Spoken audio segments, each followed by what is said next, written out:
Welcome back to the Hardware Unboxed podcast. We're still here in Taipei covering Computex. The show's actually finished a couple of days ago. This is our last day here, and we've got a very special guest, the very first podcast with the third team member of Hardware Unboxed, Balin. How you going? How you going? It's been a crazy few days, hey? Yeah, it's been very, very crazy. So Balin has been doing, I'd say, the majority of the work, a lot of video editing and camera work for us. So I guess first up, for people who don't know you, what's your job? Like, what do you do here at Hardware Unboxed? Well, my job description's like this long. I can't, probably can't divulge the entire job description, but I would say for the most part, doing as much of the filming as possible for you guys and then editing all the content, trying to do some thumbnail stuff with both of you guys, I guess, on the side. What else? You do all that. All the B-roll as well. That can get pretty hectic, especially with Steve's motherboard roundups. Ad sales. You're a bit of an everything guy. A little bit of everything. All the stuff that we don't want to do. We're like, get this just guy. palm it off to me. Pretty much. I mean, I think Steve and I, we don't love video editing. Like, it's probably, I don't know, I personally find it the least enjoyable part of the job.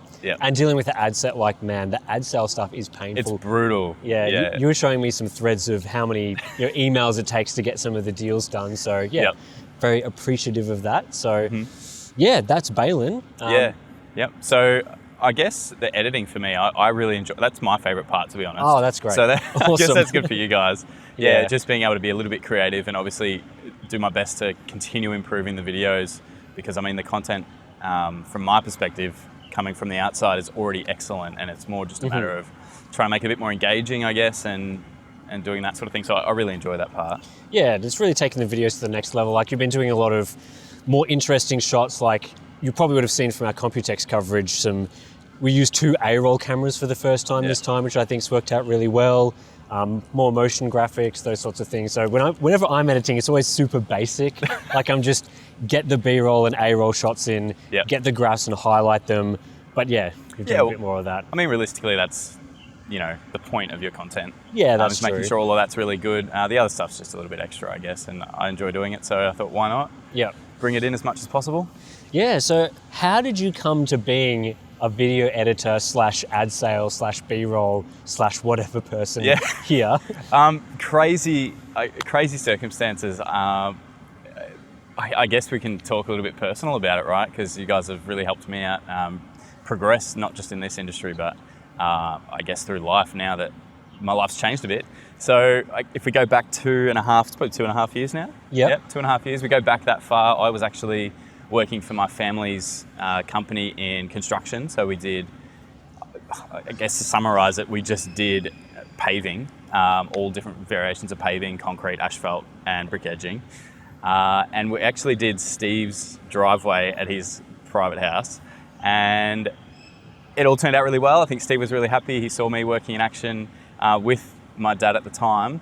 And things changed a little bit. My dad passed away, so the company shut down pretty much, right? Because he was the man behind it all. So when that happened, I had to reevaluate what I was going to do. I couldn't just step into that role that he was doing and take over, because I hadn't been taught, I guess, the process of the business and how it operated and all of that. I was just a skilled labourer, I guess, at the time. Yeah. On the side, as a hobby, I always went on holidays and did videos. I created so many holiday video edits, just my family and friends as well. I really enjoyed that. And I also had a couple of my own YouTube channels in both fitness and music. So I had a little bit of experience working with YouTube. People are going to try find them. They're definitely going to try find them. You're not going to be able to, so don't worry. Don't bother. Don't waste your time. Yeah, so after doing a little bit of experimenting with YouTube, and Steve had seen some of the stuff that I'd done, and also how I worked on his driveway job, he just approached me and asked if I'd like an opportunity to work with you two, and I assume you guys had a chat about that and whether that was a viable option. And I just jumped straight into it. It was a massive learning curve. I can't explain how crazy it was to go from doing a physical outdoors job, which required some skill, but it was mostly hands-on physical labor, to then getting, I guess, behind a desk and behind a camera, working with all of that new equipment, learning about the hardware, learning about how you guys conduct your day-to-day, which is insane. everyone knows how hard both you guys work. And that was real eye-opening because I didn't have just, I guess, the 9 to 5 construction job anymore. Yeah, so you actually work in Steve's office, right? So Yeah. most people I think would be familiar that I work quite far away from Steve, about 250 kilometers away at my own place, but you do drive to his house. So you kind of have to put up with his crap. That's right. All of the time, every day. Yeah. Yeah, so tiring is not the word I'd like to use, but it's definitely applicable there. No, it's really good. It's about a half an hour commute for me, so not too much of a stretch. I'm definitely not driving to Tim's to work for him at any point in time. That's very fair, very fair. Having said that, we've worked in being able to edit some of your content and help you out in some aspects, so... Yes, the Google Drive story from a couple of podcasts ago is pretty much our challenges. It is, yeah. Trying to work together, getting the file sent over. But yeah, working with Steve, very fun. Lots of full-on days. Yeah, it is. Realistically, it's not too bad. He's so busy most of the time, so he's just doing his own thing. And obviously, I've got pretty much every day, like just a stack of products that I've got to get filmed during the week that I'm looking at. Yeah. So I'll just go off and do that. And then get to editing when the content's ready. So how do you say like your skills and stuff have progressed over the years? Because you come in, you've done a bit of video work and a bit of video editing, but now you're 2.5 years in. Yep. It looks like you're much more efficient at doing things now than when you started. Yep. Not as much of a learning curve anymore. How's that gone? Yeah, really well. It's obviously been I don't know how to explain it. Prior to working with you guys, I did a completely different style of video. So almost all of the skills I had at the start were just, I couldn't use them, right? Right. Everything other than like cutting things, everything's different, doing graph work and transitions are a lot simpler and a lot of things like that are a bit different. So when I started, I would say I had zero knowledge. Now, 2.5 years later, it's a very fluid workflow now. Really, really happy with how it's going. Yeah, well, I think both Steve and I are pretty happy. As Steve's over there, you can't actually see this at the moment, but he's very happy he's found some Taiwanese like candy lolly things, and he's just photographing them at the moment. So, hi Chews, very nice. Hi Chew. He wants it back. He'll give it back. Cool. So, yeah, working for Hardware Unboxed. Have you found like the audience reactions to the videos and things? Like you obviously step up from a private job. No one's giving you feedback except the clients on your jobs to now something where any video watcher can give feedback at any moment. And it could be, criticism of the testing and that sort of thing, or of like the quality of the video, which ultimately you have quite a bit of say over. Yeah, that's right. There was a period there where I think both you and Steve were polling whether you liked certain implementations into the video, and the feedback I got on that specifically was really useful. But just the general comments on the videos, it can obviously be a little bit, upsetting. You put a lot of hard work and time and effort into trying to make it as Hardware Unboxed-like as possible, while also dabbling in a little bit of, new style, So it's hard to find that balance, but the feedback is obviously very useful. Yeah. Because I can do something once and I only need to read 1 or 2 comments and be like, okay, I guess, you guys haven't necessarily subscribed to see that, so I guess we just don't do it anymore. Yeah, I mean, I think most of the comments that I've seen are probably more, the Reddit type stuff that we get, being like, fairly critical of our work at times. Well, yeah. I mean, I think most of the comments are pretty good on the channel, but you're stepping into a pretty different environment. And I remember the early days of, dealing with the feedback. Yeah. It's you have to develop a pretty thick skin and not take it to heart too much. It can be brutal seeing some of the comments you guys get on your extremely hard work. But I guess all content creators in any space are going to have to deal with that. So it's very impressive that you guys can maintain the, professionalism in handling those comments. I know Steve likes to be a bit sarcastic sometimes, but that's just the Australian humour, I guess. He stirs up stuff all the time. He does, yeah. He loves tweeting. He loves doing all that sort of thing. So obviously you've told me before that you spend a lot of time on motherboard B-roll. Oh, yeah. Are you sick of it yet, covering all those motherboards? Well, I think we've got, at the time of filming this, we have another about 40 or 50 B650 boards to go when I get back.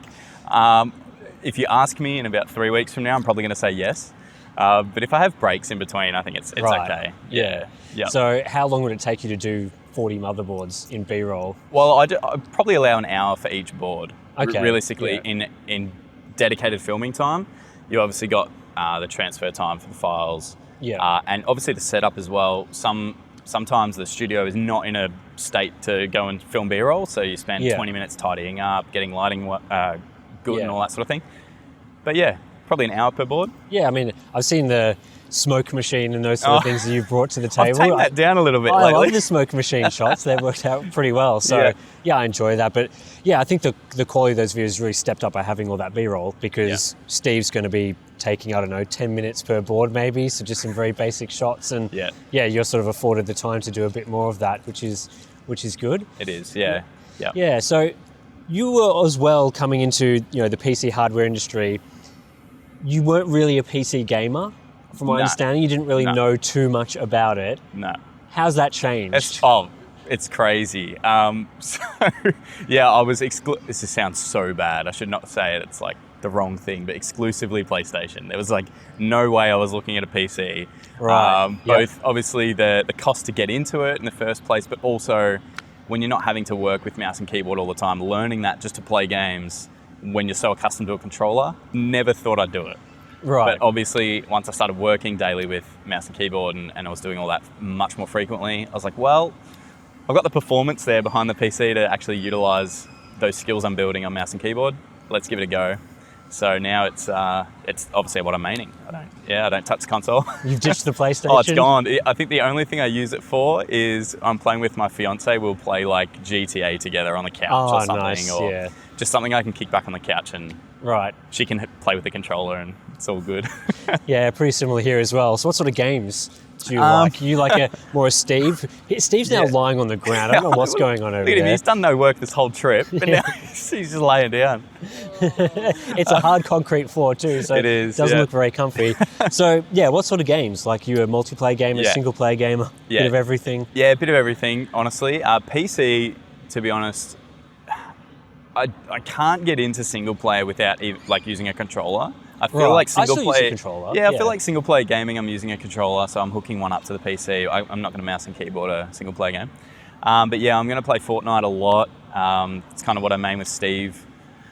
Whenever I haven't had enough of him during the workday, I'll jump on for an hour or two and play. Nice. And then single player games, all AAAs that come out, I'll give a go. Alan Wake 2, I enjoyed playing that.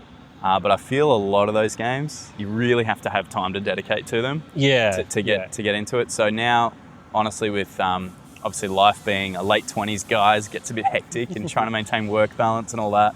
I'll spend an hour or two playing a multiplayer game and then just hop off, I guess. Cool. So you've obviously got I think we provided you with a pretty high-end PC. Budget PC. Yeah, it's pretty awesome. Yep. 4090, 13900K.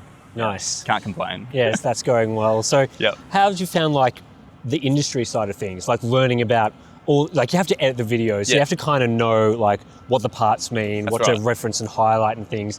Has that been a big step up? Oh, it's massive. It's massive. Obviously, most of the people watching the content are well versed in PC hardware and everything that entails. I was very green, greener than the plants surrounding us. It was bad. Nice.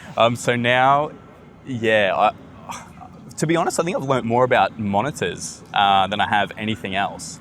Mostly because I didn't realise how much tech there was in screens. Yeah, that's pretty fair. All the motion stuff you go through, it's very impressive, and I think it's kind of just assumed that GPUs and CPUs are quite technical. Yeah. Whereas monitors, I just kind of thought they were pretty basic, pretty simple things, but obviously they're not. I'm learning every day. Every time I watch a video for you guys or put one together, I'm learning something. So 5 years from now, I'll be able to tell you everything you want to know, I guess. Well, we've been chatting a lot here at Computex about the various different things in the industry. It seems like you've been mostly understanding what's going on, so that's been really good. And, monitors, man, there's just... There's a lot of details to go through these days. Makes the videos quite long. I feel like every time I send a review to you to edit, I'm just half hour. Tim. But no, it's good. It's necessary though, right? You want to provide the best content you can. So yeah, that's right. And I think with monitor technology, it's kind of like back when I started doing it, I also thought there wasn't a lot in them. Like Yeah. they're just very simple sort of things. You sort of test out a few different areas and go from there. Then you sort of realize, oh, I should be testing this or I should be testing that. Yeah. And then just adds and adds and adds. And now that we've got HDR monitors, it's kind of like duplicating all the work again. So yeah, there's a lot of that. But feel like that's the case with a lot of things. Even we're still learning about, we see new tech at the show that we're sort of very interested in covering and learning about, like Cam2 memory modules, very different way of approaching RAM in systems. So that's a whole new learning about what that's like. So yeah, it's been good. I feel like you've come a long way in terms of getting into the PC side of things, and you're not bored by it or anything. Like you're genuinely interested in what's going on. Genuinely very interested. Prior to doing anything with, I guess, technology for work, I was a bit of an audiophile, love audio stuff. Right. So headsets, headphones, monitor speakers, all that sort of stuff. Really enjoy that. I grew up with music and all of that. So yeah, I mean, I want to get deeper into that. So you never know, down the track, that could be a thing. But obviously learning about how PCs operate and how powerful they are and what they can achieve in the future, pretty insane. Yeah. So has it been a bit mind-blowing coming around Computex the last couple of years and seeing all the various different things at the show? Honestly, last year, complete blur. It was obviously my first time to Taiwan and then Taipei and Computex, so that just going somewhere for the first time is always overwhelming.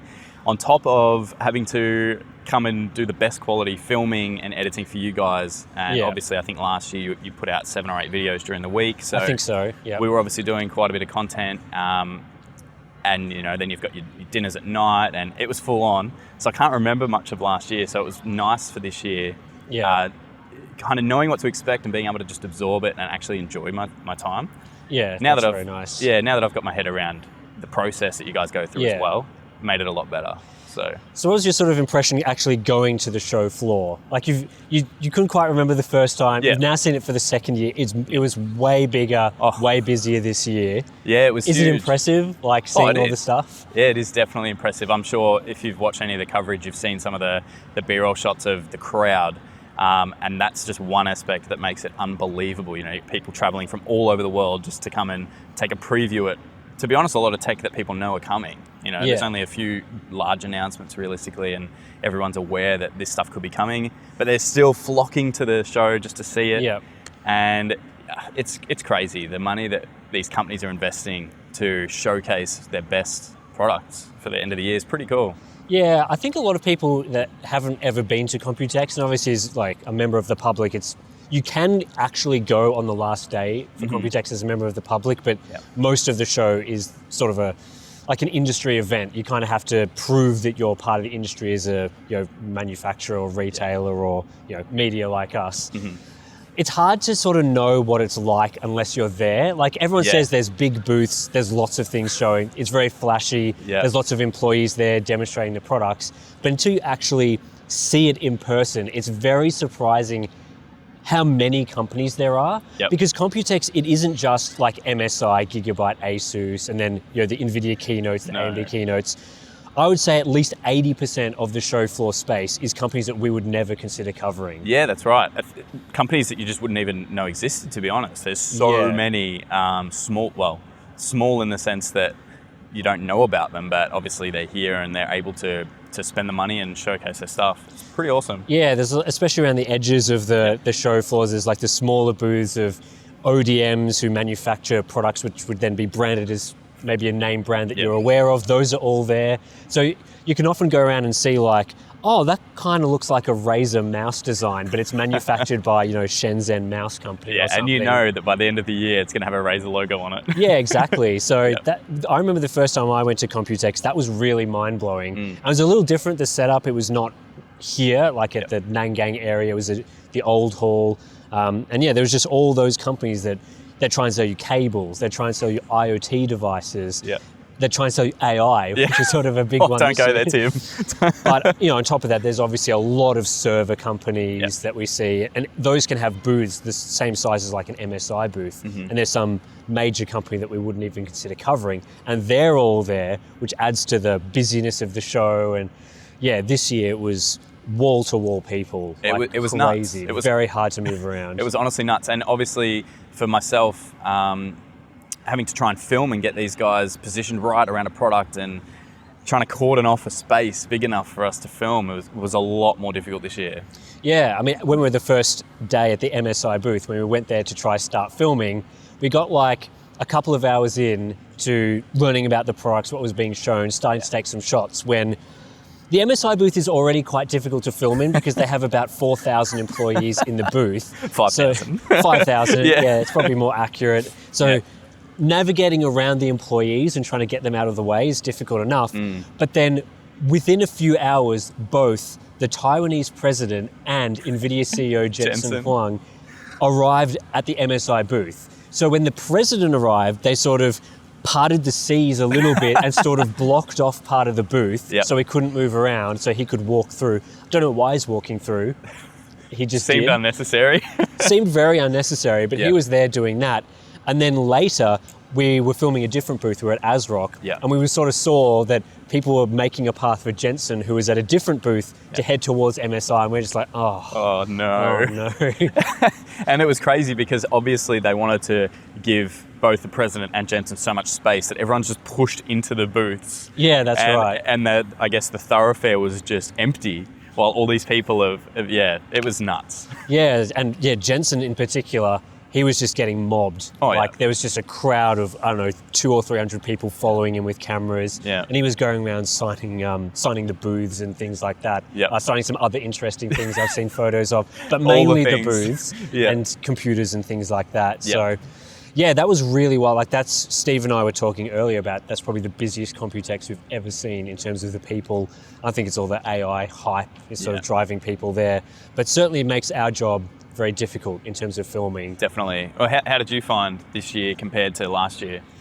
It was way more interesting. Like last year, I think it was coming out of COVID, there was not, like companies were very hesitant to provide products. Like, is there going to be enough people at the show to demonstrate new products, like have enough press there to discuss all the new things? So there were new things, they were just like pretty boring stuff, like magnetic fans. Like I think there was the backside connectors on motherboards was shown off there.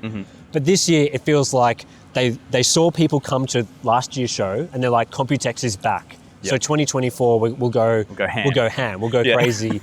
And I think that's just been inflated by the AI stuff. So there's been plenty of new products with the AMD motherboards, Intel motherboards, AMD announcing new CPUs at the show, Intel announced mobile stuff. So even though we don't really cover mobile stuff, laptops were like going off at the show. Intel had a huge booth, they were showing off all their Lunar Lake stuff.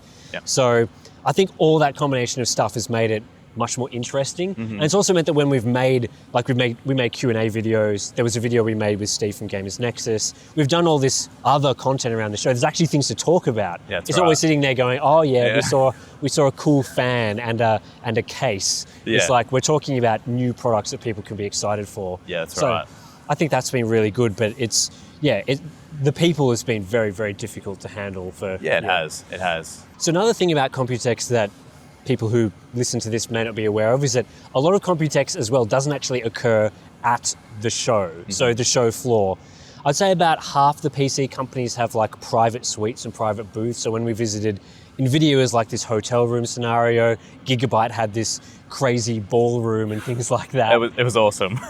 So how have you found like seeing those sort of things and some of the cool demonstrations, the cool PCs, like G-School, that was actually at the show floor. They had their their huge range of custom cooled PCs and things. How's that been? It's pretty awesome. The suite thing is kind of mind-blowing because not only are they getting just like a few hotel rooms or whatnot, but like you said, with Gigabyte taking out a ballroom, which they had like 4 products in this massive ballroom. That's right. It was huge. It would have been, I don't know, maybe 30 by 20 meters. And there were like 4 stations of products. They had motherboards, GPUs, and a couple of monitors. It seems a little over the top, a little excessive, but I guess they're doing it to, emphasize their standing in the market potentially. I guess so. I mean, NVIDIA took out a whole floor of the hotel we were staying in. So every room had like a different demo in it. And that's pretty typical for Computex, I think. And then, there's the various different dinners and meeting people and those sort of things. So Yeah, that's always a bit interesting. We've brought you along to all the dinners and meet the engineers at companies and talk to people and do all that, which I think's been, it's been some good food and some good times and definitely chatting to people. I think the coolest part about that aspect of coming here, obviously with Hardware Unboxed, like being able to see and meet the people behind a lot of the products, like the design teams and even the marketing teams, all of these people, and kind of recognizing and getting to chat with them on a personal level as well. Yeah. Just, I don't know, it brings it back to like everybody is kind of on the same page and just wants everyone to enjoy the hardware. And it's not just, the people we speak to anyway, not just about making money, it is about everyone enjoying what they're offering.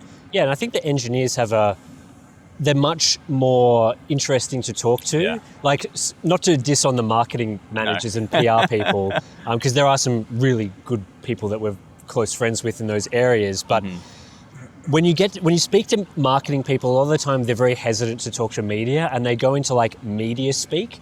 So you'll be asking them things and they'll just be giving like PR responses, boring answers. There's no depth or interest in that conversation. Yeah. And I'm sure a lot of the time they would want to give more information, but they're very conscious that, we might be reporting on things or, just wanting to learn more about products. But when you get to the product people, the engineers that are putting that's all they do. Like their full-time job is making the product that we're reviewing or the next products that are coming out.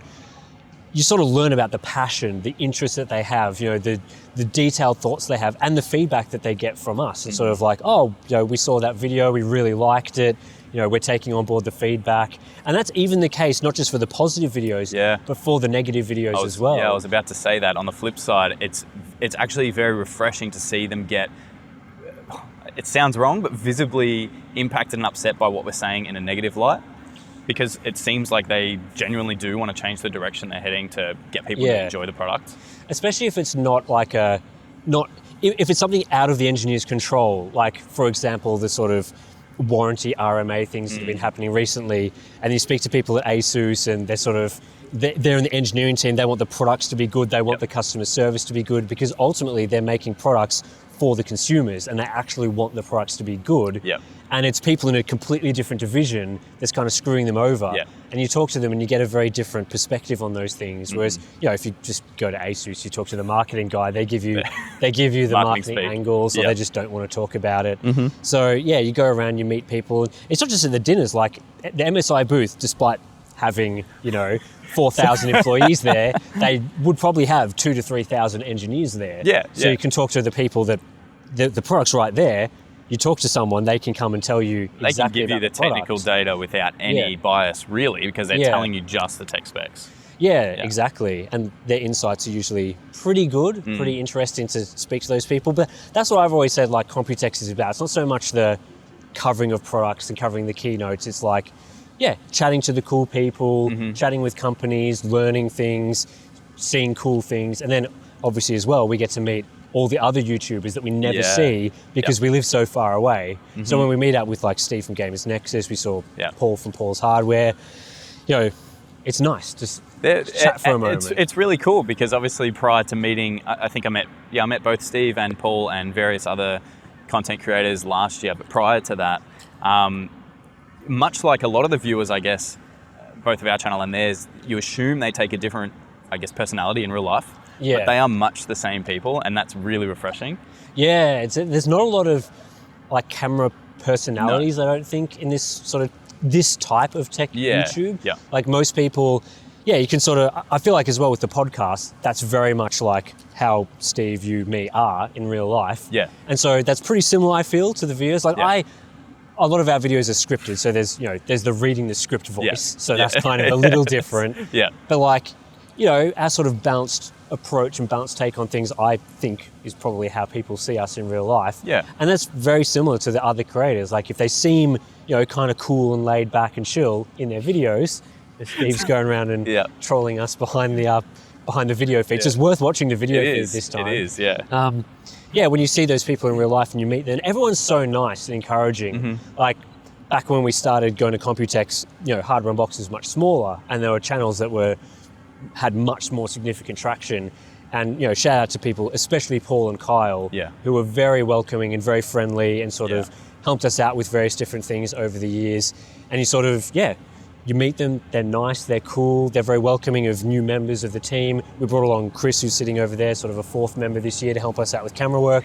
Everyone was really nice and friendly to him. So I think it's really awesome how, the community in general that covers PC hardware, there's sort of competition, like Gamers Nexus and Linus Tech Tips and all those channels are technically competitors in terms of we're fighting for views and those things on YouTube. But generally, that's not the vibe when we get together and chat. It's all very friendly, everyone's sort of working together and on the same page. And even if we have disagreements with some channels, which has happened over the years, the vibes are generally okay after those situations and people just want to chat and that sort of thing. Is that the sort of vibe that you've found? Yeah, totally. I guess GN, Paul, Kyle, Hardware Unboxed, the content is so heavily based around providing just good, accurate content and information. So when there's a discrepancy in opinion, it kind of just resolves itself. And it doesn't really impact the relationship and the way everyone on various channels kind of approaches their work moving forward. Yeah, exactly. Like usually if there's a strong difference in opinion, it's because it's come from some difference in data, which is probably something that can be worked out in sort of a very logical, thought out manner. Whereas you see there's some well-known YouTube communities that I probably shouldn't get into too many details on that are absolutely not friendly at all. It really isn't the norm. There's lots of, so some of the more personality-driven channels will have a lot more competition between them and don't really get along in real life. But it's awesome coming to these shows and just being able to sit down and have a chat with pretty much anyone in the industry. And hopefully when, fans come and say hi to us, we're sort of giving off those vibes as well and sort of making it friendly and approachable. Because we've met other creators that, we haven't seen before, haven't seen their content before. And it's all just very chill, very nice. And it's always awesome to see those people. Yeah, so. I think it's really good too. Obviously, for a lot of the larger channels, it takes quite a big team, I guess, to run the channel from, each upload requires the hands from a lot of people, really. Yeah. It's nice that when, say, the whole team comes to a show like this, I guess the people who are on camera for the other channels, they don't treat the tech team for the other channels any differently to Steve or yourself. Yeah, that's right. Everyone is equal, and that's a really nice aspect to it as well. And you get to meet the people behind the camera. Steve from Gamers Nexus, he brought, I think, 3 people over. You see the camera guy, the editing guy, and you sort of chat to them and figure out what they're doing, what's their show like, how busy they are. Yeah. And it's just nice and chill to meet those sort of, the people who do put in a lot of work like you do on our videos, but you're not really seen on camera all that much except for this. So one and done. It's very nice to see those sorts of people behind the scenes, and it's even interesting to see who does and doesn't have additional people on the show floor. There are still creators who are very much solo efforts. And I think at times people have assumed that Hardware Unboxed is some big team, it's got tens and hundreds of people working on content, but it's really just a few people. If you see us around the show floor, literally all the people at Hardware Unboxed are here right now. And it's very similar for other teams. So that's always very interesting. Yeah, it's cool. Yeah. So where do you see Hardware Unboxed going? In the future, obviously it's a bit of a slow period at the moment for the channel. Yeah, of course. Where are you seeing things? Well, provided these guys keep me around. I think it's pretty safe.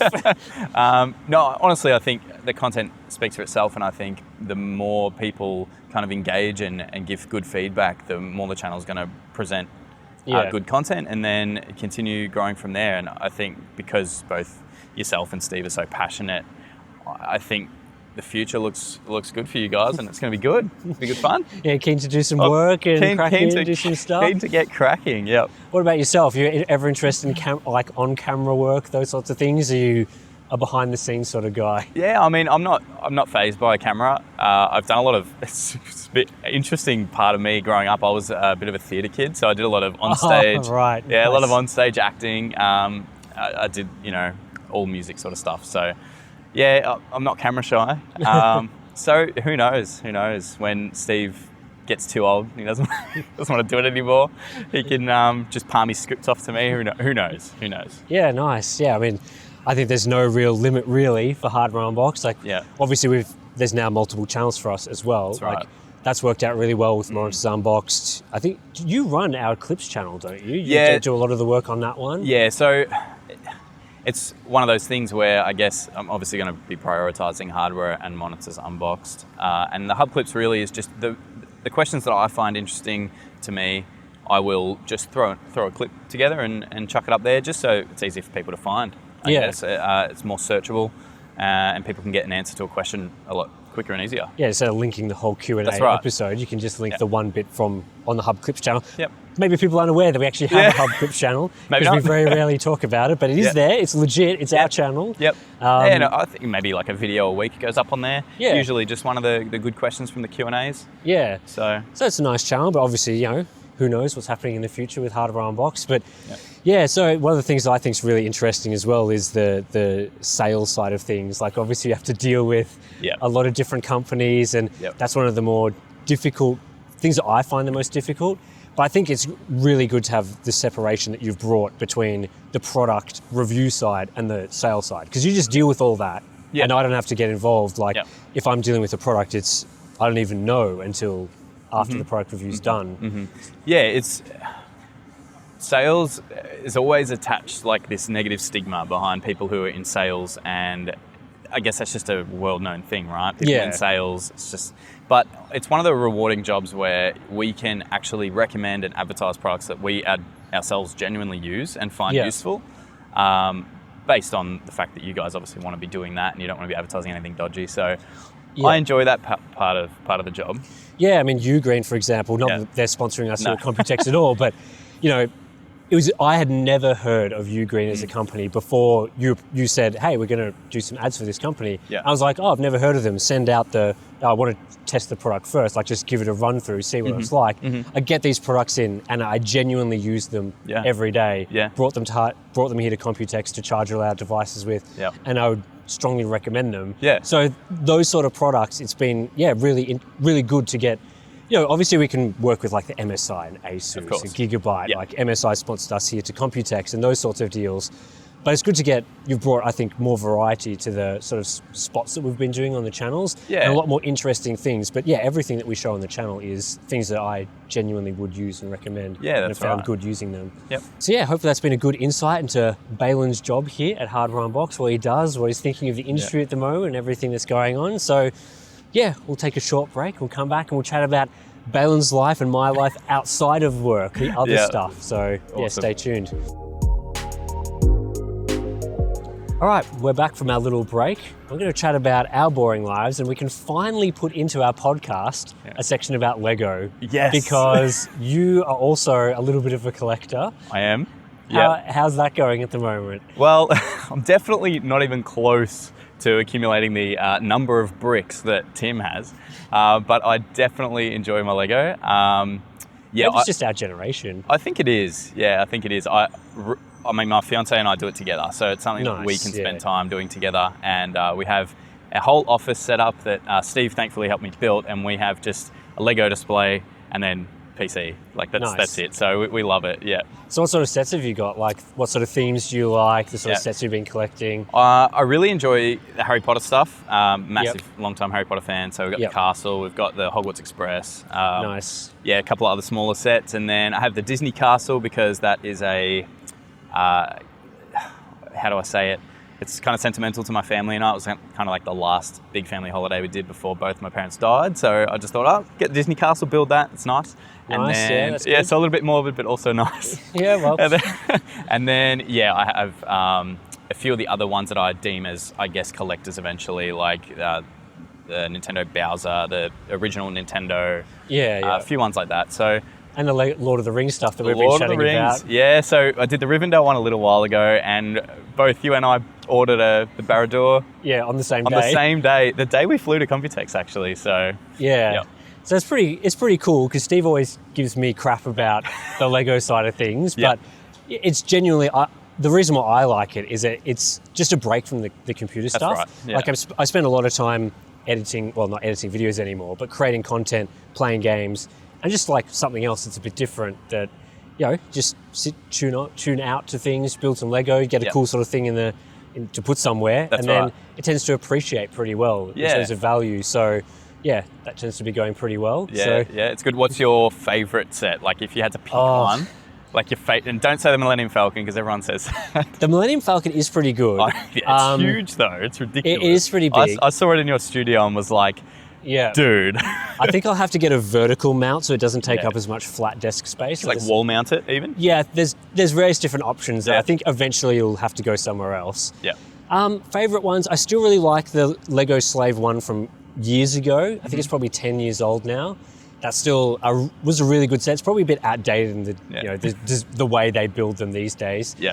We've both got the same Harry Potter castle, the big one. Yep. That's really cool. That's a really cool set. I'm actually doing the light kit for that at the moment, and it looks very impressive. Very difficult to put in. Yeah, it's the worst. I don't recommend it. Don't ever do a light kit. I think the Daily Bugle in Steve's studio as well. I did that light kit. It took me like 5 hours. Yeah. Not a fun time. Yeah. So those sort of sets, sort of the bigger, the statement piece sets that are sort of the flagships in a lot of the product ranges. There's a lot of sets that I think will look good once I eventually get around to building them. Yeah. Like I've got a Star Destroyer, the Republic gunship, the bigger set. I had a smaller set from like 10 years ago. That was one of the sets that got me back into building Lego from sort of, the dark ages when, you're a teenager, you don't really buy that stuff anymore. Yeah. So I've got like the collector's version of that I haven't built that I think will be pretty cool. And then, I quite enjoy the Technic sets as well. Yeah. So I've got like the excavator, I've got a crane, I've got like the bucket wheel thing, and just the more intricate like power function stuff where you're building gearboxes and those things. Yeah, and things that actually like working objects. Yeah, really so cool. Yeah, it sort of moves and does that sort of thing. I just finished building recently the collector's edition Hogwarts Express, like the long 1 meter. Is that the one? Yeah, that's the one I've got. Yeah, yeah. It's so really awesome set. It's very, very good. Like it looks awesome. Yep. And I was like, I don't really have space to put this somewhere, so I had to figure out a place for it. But I think it's like 1.2 meters long or something, or 1.5 meters long. It's very big. Yeah, it's very impressive. So those sort of sets are sort of some of my favorites. So it's a mixture of like the big statement sets, some of the sets from coming back into enjoying Lego, and then some of the cool sort of unique sort of things as well. So I have a question. Are you ever going to buy the Titanic or the Eiffel Tower? Because both of those are huge. Yeah. And I think Titanic has like 10,000 pieces. I think so. So probably, I've probably got enough sets just focusing on Harry Potter, Star Wars. Now Lord of the Rings has come back. So I had the Tower of Orthanc originally. That's also one of my favourite sets from back in the day. Nice. I haven't got it built at the moment. It's like in storage. But so those three themes. And then I also really like the NASA sets. So like the Space Shuttle, the what's the long ship called? The Saturn V. Yep. They've just released a new shuttle as well, right? The Artemis. So I'll be getting that as well. So I'm a huge like space nerd sort of guy. So I really enjoy Engineer though. space travel and those sort of things. So the NASA sets are cool. And so between those themes, it's kind of like I don't really have space and room in my life for even more themes, but some of the like Mario stuff has interested me at times. Like, the big Bowser looked pretty cool. I'm like, shouldn't I get it? I didn't end up getting it because all the other things, but it's fair. Yeah. Too busy buying every other set, you can't have them all, Tim.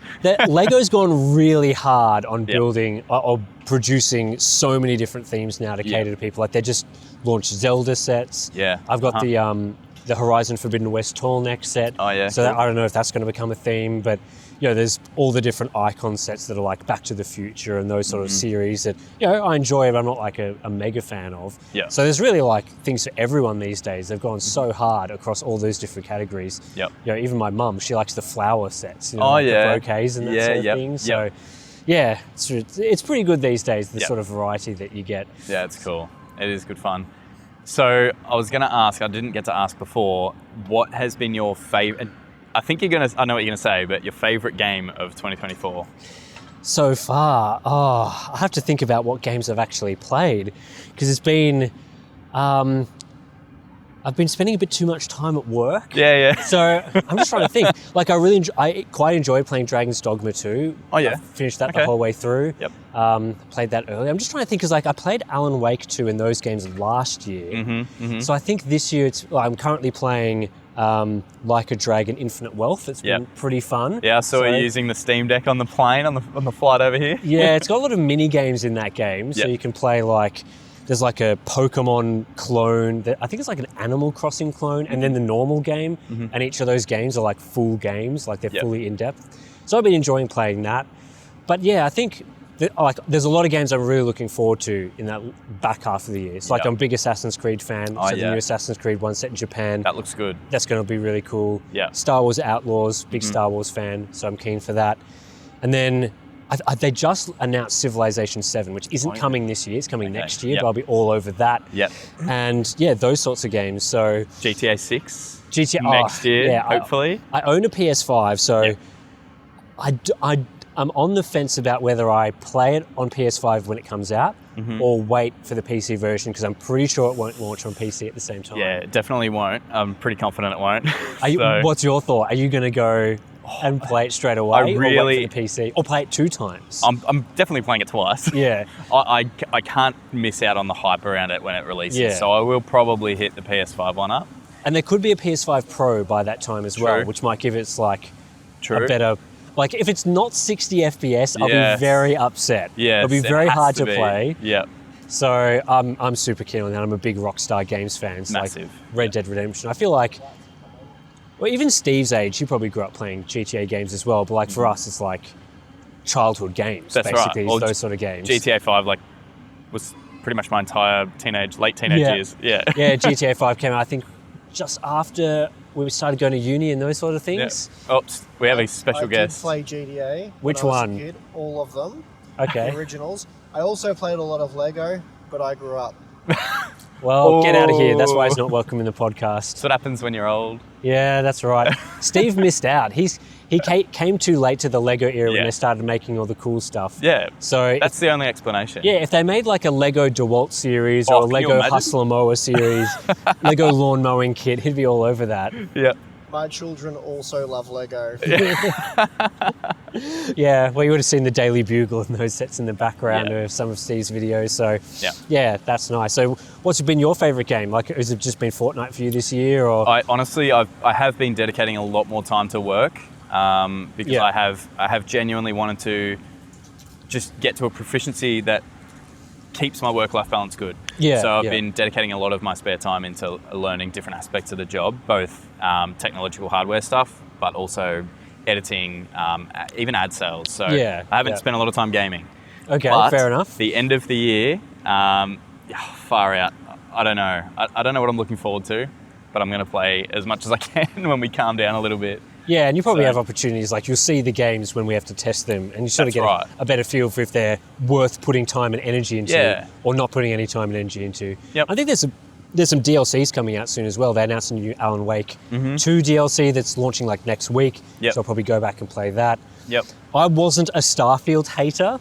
I enjoyed, you would have seen, I think I gave my thoughts in this podcast actually about Starfield. Yeah. But I wasn't a hater, and I'm keen to see the DLC for that, because by the time that comes out, they'll probably fix a lot of the other game systems. They've already fixed the maps and those sort of things, so I'm keen to see where that goes. But yeah, like, it's taken a while from, like, I get where you're coming from with, trying to figure out work and then get back into doing things, because that was me for many years, just trying to sort out, like, you've got spare time and you're thinking, like, should I just work more, get that next video done? That's right. Or relax and kick back and play a game. So, yeah. As well as all the other simple life things that we have to do. Yeah, on maintain the side. The house. We don't just do work and games.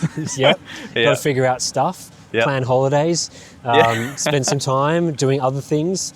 Just the day-to-day chores and that sort of thing takes time. That's right. Yeah. So do you have any pets? Yeah, I do. I have 2 cats and a dog. Oh, yes. Yep. And you have two dogs? Yeah, I've got 2 dogs. I might send Tim a picture and he can throw that up on screen for anyone that actually watches. They're basically like having 2 children. What sort of dogs? I've got a blue English Staffy, or Staffordshire Bull Terrier, and then a Cavoodle, which is a King Charles Cavalier cross poodle. Okay. So she's really little. She's only just turned 1. Actually, this is a good story. Okay. Last Computex, we had finished up for the trip and we are in our van from the hotel back to the airport. I get a phone call from my now fiance. She was my girlfriend, so she's done a few things right. That this probably wasn't one of them. She calls me while we're in the car on the way back and says, "I'm with puppies. Can we get one?" She sent... I'll put you on the spot right there. Yeah, well, we'd had a good week and I thought, you know what? Let's get a puppy. So the puppy has just turned 1. Is still Nice. very much a puppy Yep. and requires a lot of babysitting, but she's good. Her name's Bella, and we're happy. But she threw me under the bus with that one. So A bit of spur of the moment, It like was. choose now or this opportunity's gone. that's sort of right. thing. That's right. And we hadn't discussed for too long about getting one, but Oh, well, we worked did out. it, and it worked out, and we're engaged. So that's cool. Nice. Yeah, congratulations on that, by the way. That Thank was you. Yeah. a couple of weeks ago now, wasn't it? It was. Yeah. So, Yeah, so I have a Belgian Shepherd. Yes. So it's a bit of a big athletic dog. Mm-hmm. They're the dogs that they use in the police forces, but we've yeah. got like a dud one that isn't very aggressive. Sorry to my dog. It's a very lovely, nice mannered dog. Yep. But they're known for their trainability and aggression. Mm-hmm, so we sort of like, let's not train to do that sort of stuff. We'll train it to be a normal dog. Yeah. But yeah, and cats. So love Nice. my cats. They're good boys. Yeah. Got one outdoor cat that keeps the mice and stuff Oh, yeah. down on That's our handy. property, and Yep. yeah, an indoor boy that just chills out and wakes up Steve in the morning when he stays over at my house. Yeah. So you're a dog person then, for sure. Yeah, I'm a dog person only because I think I've had one for every year of my life since like being born, since I can Yeah, remember. yeah. So I guess when you grew grow up up with it, when you grow yeah. up with them, it's kind of the way to go. So yeah, and I enjoy being able to I know you can take cats for walks, some people do, but being able to go out for a walk or go down to the park and just play with them is really Yeah. cool. So Yeah, never. My cat's always seems like it wants to go on walks. Yeah. Like you open the door, it's like, oh, now's my chance. Yep. And then it gets scared, and it's like, Yeah. no. So yeah, cats aren't the best for that sort of thing. Yeah. But yeah, I don't know whether I'm a cat guy or a dog guy. I think I'd probably sit on the fence between them. I like That's both fair. of them. Yeah, Yeah. having both of them, it's nice. Yep. So just different sort of vibe with the cat. Like depends on the activities you want to do. Mm-hmm. So if you just want to chill on the couch and watch some TV, having a cat's really good because they just Yeah. sit there, Yeah. sort of accept you. Yep. So I don't know. My dog would be missing me. My cat won't. So maybe that tells you a bit about where their priorities lie. So Yep. yeah, it's nice. I also really love, this is weird, fish. I have a fish tank. Oh, Very, really? very passionate about my fish. Right. Yeah, What it's- sort of fish? Well, it's a 200 litre tropical fish tank. Yeah. So I've got angelfish and corridoras, and there's a variety. Oh, awesome. I've got a big school of fish. I think I have maybe 20, 25 fish. Awesome. Yeah, so that keeps me busy when it's either flooding the house or needing the plants to be clipped because they grow like crazy. But yeah, that's a fun hobby I enjoy doing. Yeah, that's nice. Yeah. When I went to Japan last year on holiday, I saw Mm-hmm. that like these crazy, like there must have been high-end premium fish tanks, that, like the big ones with lots of plants in Yeah, them. yeah. And then sort of the plants were coming out of the water and all that. I saw that, I'm like, if I'm getting any fish tank, Yeah. it'd be one of those. Yeah. But I feel like cat and fish tank don't go well together. No, probably not. So I'll probably have to wait. And that is a That is a big enormous wasp. bee. I've never seen one that big. That's nuts. It's all right, That's it's gone. huge. That is a big bee. Wow. Okay. On that note, Yep. we'll wrap up this podcast We will, episode. we Thanks will. for joining us, Balin, No. and chatting about Hardware Unboxed life and life outside and It's all the good. Lego chat. Really Yeah. can't talk to Steve about that stuff. No. We can get out of here. He's always talking about Fortnite. It's all right. We So- can geek out over Lego. Yes, that's nice. So No, cheers for having me on. I'm really stoked that you guys are happy for me to be involved with the channel and be able to present, I guess, some sort of a backstory to Yeah. people that are interested. I know there's been a few, both in Discord and in comments on the podcast. Yeah. They want to kind of get to know me a little bit. So always happy to jump on camera if Steve can't be bothered getting out of bed and you need to do a podcast. I'm happy to do it.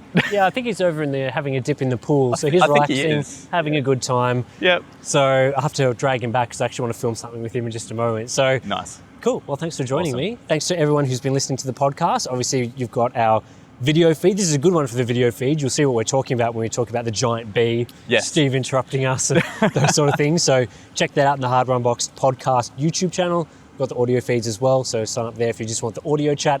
And yeah, obviously this will explain, we're filming this on location, Yep. near the pool in Taipei, so it's outdoor audio. It'll sound a little different, Yep. and hopefully you forgive us. So Hopefully. thanks for listening. We'll see you in the next one. See you guys.